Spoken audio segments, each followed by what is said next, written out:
one Halloween movie with Under Wraps to another one with Halloween Town. But sadly, unlike Under Wraps, this is pretty much exactly what I thought I was gonna get with a cheap, lame Disney Channel movie. I guess they made a couple sequels to this, but God help me if I can figure out why. This is stupid. This is the kind of movie you would see in Mystery Science Theater. It's filled with hokey acting, lame effects, and surprisingly not very creative ideas. That is to say, the initial setup is not that bad. 3 kids are forbidden to go out on Halloween because the mother says they can't. But things start to turn around when their grandmother, played by the late Debbie Reynolds, literally flies in and says that she needs the mother's help. The kids over here follow the grandma and discover that she is in fact a witch. And they follow her on this magic bus to Halloween Town. And if you're anything like me, you're thinking Halloween Town is gonna be something like Halloween Town, the one from Nightmare Before Christmas. Weird buildings, dark, creepy, odd, everything a little askew. But nope, it's a bright, cheerful place that just has a bunch of people in Halloween masks. Oh, I mean, ghouls and goblins, ooh. But Halloween Town is in trouble because this evil bad guy, who kinda looks like a mix between the Grim Reaper and Jim Carrey's Grinch, and acts about as subtle. Welcome to my museum! Wants Halloween Town to take over the land of the humans so they don't have to live apart anymore. Actually, doesn't sound like that bad of a plan. I'm not sure why they're separate anyway. But nevertheless, the grandma tries to teach the kids how they can be little witches and warlocks to come together and stop his evil magic. Okay, so from a setup like this, obviously story is not going to be a biggie. This is an excuse to have some really creative images and ideas and characters and so on and so forth. And that's not for the most part what we get here. The writing's not especially imaginative, it just sort of goes by the numbers. Hey look, a ghost. Hey look, a werewolf. The acting isn't necessarily awful, but it's just bad enough. Like the 13-year-old is supposed to be odd and strange and a bit of a weirdo. Seeing as how Marnie likes weird stuff so much. She's got the weird part down pat. Halloween is like made for her. Okay, look and listen to this kid and tell me if you would get that. And how are we supposed to grow up if we can't explore the world, try new stuff, and take some risks? No. Daria is a weird kid. The Monster Squad are weird kids. You're like the cheerleader from American Beauty trying to be weird but doing a really bad job at it because you're the everyday average kid. There's nothing odd about you. The brother is the typical geek with all the analysis and book smarts that he brings up at every single moment because that's all he is. Give me a good nature documentary any day. All that candy causes cavities and gum disease. Trees are important too, you know. Everyone's got their thermostat set to 68 degrees. Degrees, science, that's my entire character. Never seen that before. And the smallest one is so bad, they only give her a sentence at a time. Hell, sometimes just a word at a time. I was pretending. I wish luck would turn into a frog. It's the bad thing. The only one who's ever doing a good job is Debbie Reynolds. I don't know what it is. She acted like every single part she got was the role she always wanted to play. She just puts everything into it and she's 100% believable, even in such a silly idea. I don't like witches. They're mean and scary. Oh, no, sweetheart. I mean, they're just like everyone else. Some are kind, some are mean. That's the way they use their magic. Aside from that, I'll give some credit to some of the creativity in the makeup. I mean, don't get me wrong, they're obviously masks, they don't look real, but they're kinda like the Evil Dead movies. You know they're fake, but they're very creatively fake. Some of them have really cool designs, and I especially love this skeleton taxi driver. So, first time in town for you kids? Look at this thing. Look how expressive it is. It would have been so easy just to have a skeleton in a cap hat and just have the mouth move up and down, but look at this. The eyebrows have a lot of motion, the mouth is moving left and right as well as up and down. It's actually a really good effect. But then they ruin it with this line. It's probably animatronic. Disneyland's full of stuff like that. What are you doing, you dick? Don't ruin the illusion. That's like someone coming onto the Muppet Show saying, yeah, you're probably all puppets, most likely from the Jim Henson studio. Little douchebag? Once in a while, there's a joke that gets a little bit of a laugh, like I enjoy how the witch's microwave has boil and bubble and toil and so forth. There's a fun little segment where the kids have to get ingredients for a spell, like hair of a werewolf, fang of a vampire, and sweat of a ghost. How do they do that in this world? By going to a barbershop, a dentist, and a gym, of course, leading to probably the film's best line. Ghosts are dead. Why would they worry about fitness? But aside from that, it's pretty empty. I mean, just look at this place. When I hear Halloween Town, I want to see something dark and creepy and whimsical, not just any other town with people wearing some masks. It's kind of like a mix between a bad Goosebumps episode and that really lame Babes in Toyland starring Keanu Reeves. The few creative elements are nice, but it's not enough to cover up the cheapness of both the writing and the budget. I suppose if you have like little kids, this is fine, or I don't know, maybe it did have more of an audience than I thought. They made a ton of sequels. But when you hear Halloween Town and you think of something more like what the cover looks like as opposed to this bright suburban sunny day, then I say this is a definite pass.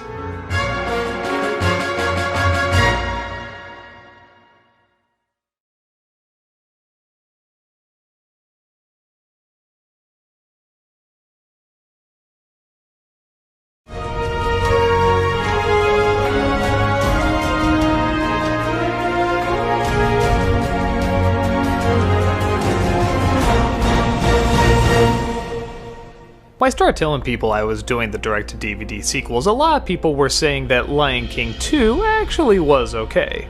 And yeah, I see what they're talking about. It's probably the best way to describe it. Okay. Is it the first film? No. But is it Belle's Magical World? No. It's not good, it's not bad, it's not incredible, but it's not awful either. It's a perfect middle-of-the-road film that you would probably expect. Simba and Nala have given birth to a bouncing baby girl named Kiara, voiced by Neve Campbell. Simba shows her the ropes just like his father did, but it turns out there's a dark, shadowy place that they need to stay away from. No, not the hyenas, now it's the Outsiders. A group of lions that like the leadership of Scar and vow to get the land back. Their leader, named Zira, is training a lion cub named Kovu to be a cold-blooded killer who grows up, kills Simba, and ultimately takes control. Why him? Well, apparently he's a not descendant from Scar. Yeah, it's a little confusing. He's not his son, but Scar took him in as his own, even though there was never anything in the last movie that showed they did. It's pretty forced and stupid, but oh, it makes the message in the end so much stronger. Kiara, of course, befriends Kovu, but they're told that they're gonna grow up to be natural enemies. A few years pass, and seemingly it looks like Kovu wants to leave his pack, having saved Kiara's life and using that as leverage to join Simba.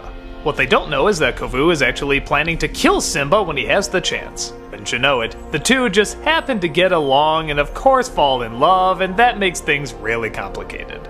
Will love prevail and the two warring sides see their faults? Is this as clear a metaphor for Romeo and Juliet as the first one was for Hamlet? Personally, I think it's clever that they're taking from Shakespeare's second biggest play after his first biggest play. Apart from a few other things, but that's another story. The old characters like Simba, Timon, Pumbaa, and Zazu all feel kind of recycled, even with the original voice actors coming back. But the new characters and their voice actors seem to breathe this very likable life into them. I really like the people they got to play the new parts, where the original actors, while not all bad, just kind of feel like they're doing their usual shtick. Rafiki has a song that doesn't really add much. Simba has a cool dream sequence, but outside of that, he's just kind of the mean father. Nala's practically pointless. Timon and Pumbaa, well, I didn't even like that much in the first film, so now in the sequel we get the table scraps of that comedy. But everyone else really seems to care about this story, even if it doesn't always make sense. It's almost cruel to compare the animation of this one to the original, as the original was one of the biggest animated movies ever made. It's just huge. It's one of the few films where they re-release it, I go to see it on the big screen every time. Now we have that animation budget cut in half, and what do you expect? It's direct-to-video. And as direct-to-video goes, it's not bad. They still have some of that nice line work and try to work in some good backgrounds, but yeah, you're always going to be comparing it to how good the first one looked, and that's always going to be a little distracting. But honestly, for what it is, it's pretty decent. The songs I surprisingly kinda like. I even found myself humming some of them after the movie was done. We Are One is a nice melody, Indubendi, while pointless, is still a nice rhythm. And even the song He Lives in You, I think that's in the Broadway version, isn't it? So you know that's gotta be pretty solid. In many respects, the film doesn't need to exist. The first Lion King truly was a spectacle to look at, and when you do a direct-to-DVD movie that's trying to capture something similar, you know you're not gonna get it, so it almost seems pointless. But if I was forced to make a direct-to-video sequel on The Lion King, this is probably what I would turn into. There is a lot of effort in what I'm sure is not a lot of time and not a lot of money. At least by Disney feature film standards. Is it awkward at times? Yeah, but it does have enough character to it that even though I felt like I knew what was gonna happen, I still wanted to see it happen. If it was a feature film, I'd probably be a little harder on it, but since it's a direct-to-video movie, I think it's okay. It gave me exactly what I expected and nothing really more, but I wasn't expecting more. If anything, I was expecting less. If you want to see something on par with the first Lion King, you're definitely not going to get that here, but honestly, I don't know anyone who thinks they're going to get that. If you want to see sort of a TV sequel with better than TV animation, I think this one's fine. Kind of a middle-of-the-road review, but it's kind of a middle-of-the-road movie. Pop it in and judge for yourself.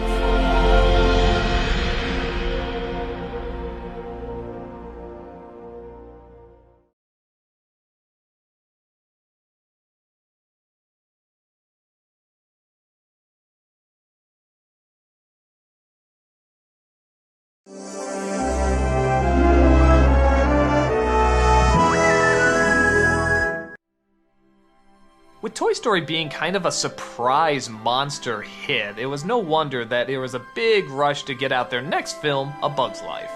And in talking about this film, it's probably fair to give a little background about this as well. In fact, I dare even say it's inevitable. Katzenberg, one of the huge names at Disney, left very shortly after Toy Story premiered.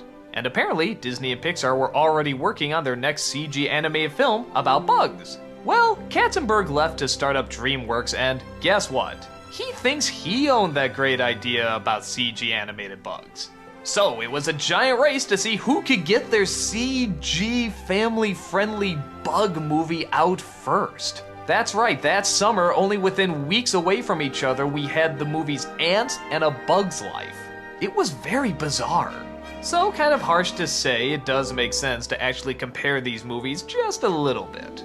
Ants came out first. It starred Woody Allen playing, big shock, an ant. He befriends a princess ant, and he leaves the colony in search of adventure, which ultimately ends up with him saving the day. Then you have A Bug's Life. This also stars an ant, who befriends a princess, who leaves the colony in search of adventure, and what a shock, saves the day.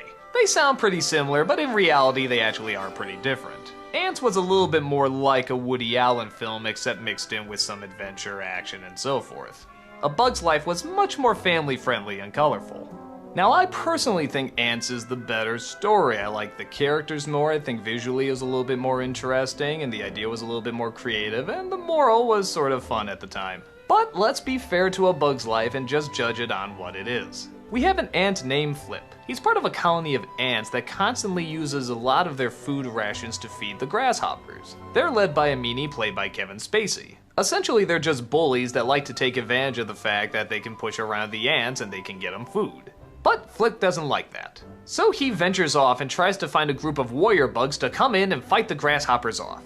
What he finds is a group of circus performers that are confused for warrior bugs. The circus bugs, in turn, confuse the fact that they think they're getting a job to perform. Once they find out the truth, they inevitably try to flee, only to discover that actually they can put together a decent plan to get rid of the grasshoppers. So the race is on to put their plan in motion, put together a device that would stop the grasshoppers forever and return peace to their colony and stop being bullied around. As a follow-up to Toy Story, this one's pretty weak. I guess it's bright and colorful, but the characters just aren't as strong as they were in Toy Story. And on top of that, the elements that made Toy Story so good, like say a very simple setup but with very complex relatable characters, is now thrown away for a kind of complicated setup with very black and white characters. There's an obvious villain, there's an obvious hero. The hero is awkward, but not really that memorable. In fact, most of the ants aren't even really that memorable. I don't remember identities or names or really anything about them. That is, except for the circus bugs. These are the highlight of the film. That's Dennis Leary as a ladybug who's constantly mistaken for a woman.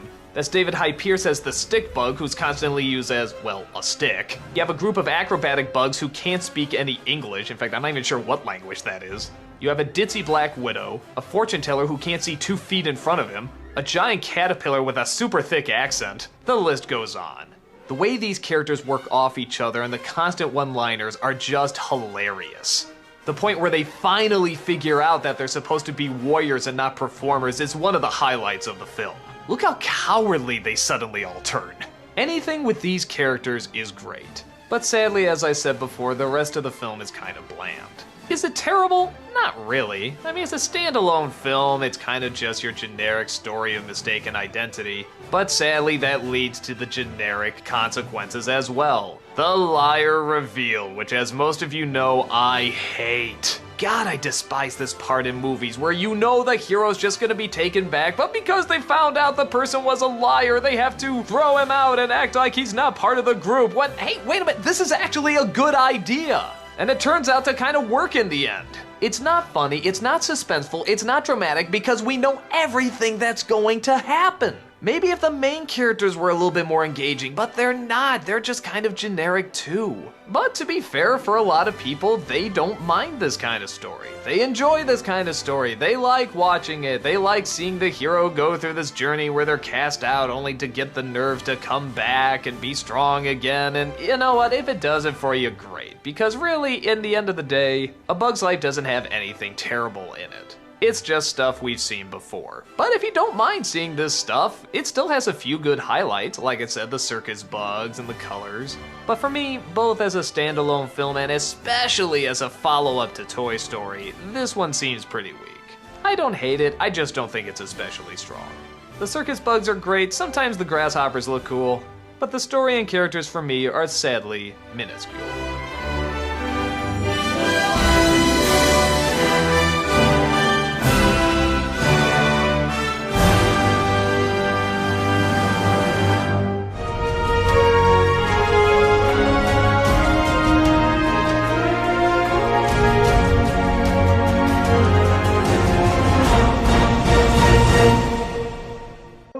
What can I say about the most despised movie prequel in cinema history? Well, I can say this. Who has two thumbs and totally saw it coming?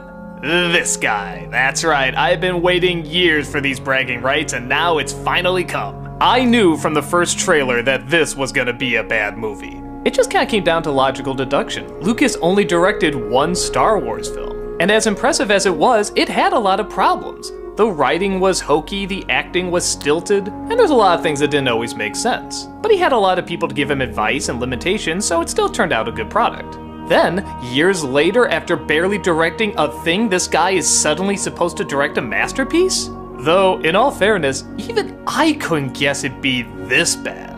It starts off as Obi-Wan and his master are trying to figure out some sort of political taxation federation stuff that, yeah, like you, I can't figure out either. They tried to help the newly elected child Queen Amidala, which you don't elect queens and queens can't be children, but whatevs. And along the way, they come across the death of comedy, Jar Jar Binks, and the death of acting, Anakin Skywalker. Anakin, it turns out, is a virgin birth. Yeah, can't get any more obvious than that. And according to a blood test, apparently the Force is very strong with him. Oh, the amount of people this pissed off. Oh, we'll get to that later. They buy Anakin from one stereotype to deliver him to two other stereotypes, who are in cahoots with a senator named Palpatine, who is secretly the Emperor, who wants to get the Queen to sign the treaty because political stuff. We get sword fights, gun fights, space battles, and through all of it, I have no idea what they're fighting for.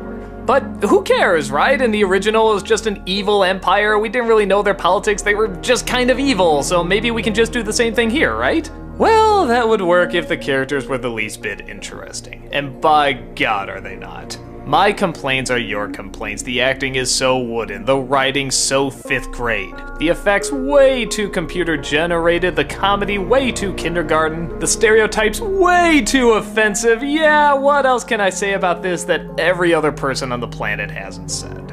Well, I guess I'll try to defend it a touch, as everybody acts like this is the worst thing ever made, and it's not. It's just a bad movie coming off the heels of some of the most popular films ever made. As tiring as the constant CG gets in this, there are a lot of very neat landscapes. The worlds are very creative and very beautiful to look at. The sword fights got a lot better too. Remember when Darth Vader and Obi-Wan were just kind of tapping those light sticks together? Well, now this is a straight-on battle. And it looks amazing. It's still impressive even years later.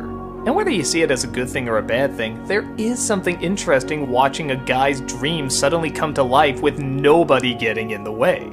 It's a fully realized vision with no filters whatsoever.